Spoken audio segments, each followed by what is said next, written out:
আসসালামু আলাইকুম ওয়া রাহমাতুল্লাহি ওয়া বারাকাতুহু। প্রিয় ভিউয়ার্স, আসুন আমরা সূরা ইখলাসের অর্থ ও কিছু ফজিলত সম্পর্কে জেনে নেই। বিসমিল্লাহির রহমানির রহিম।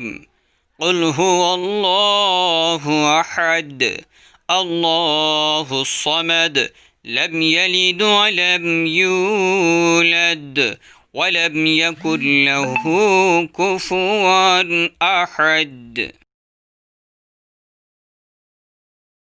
অর্থ: বলুন, তিনি অর্থাৎ আল্লাহ একক ও অদ্বিতীয়।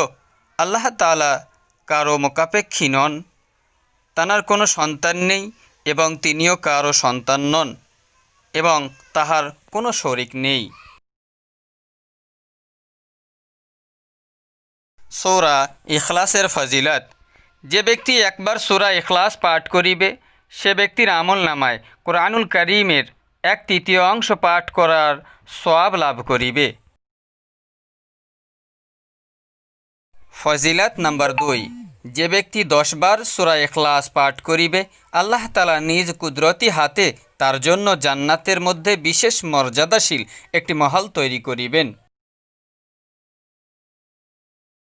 ফজিলত নাম্বার 3: যে ব্যক্তি অধিক পরিমাণে সূরা ইখলাস পাঠ করিবে, আল্লাহ তাআলা তার জন্য জান্নাত ওয়াজিব করে দিবেন।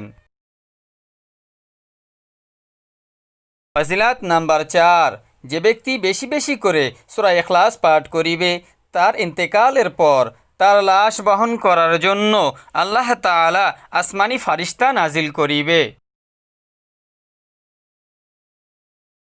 ফজিলত নাম্বার 5: সেই ফারিস্তারা তার লাশ বহন করিবে ও তার জানাজায় অংশগ্রহণ করিবে। ইয়া আল্লাহ, আমাদের দ্বারাই এই সমস্ত ফজিলত পূর্ণ কাজ করিয়ে নিন আর আপনার অফুরন্ত নিয়ামত আমাদের উপর বর্ষিত করে দিন। আমিন।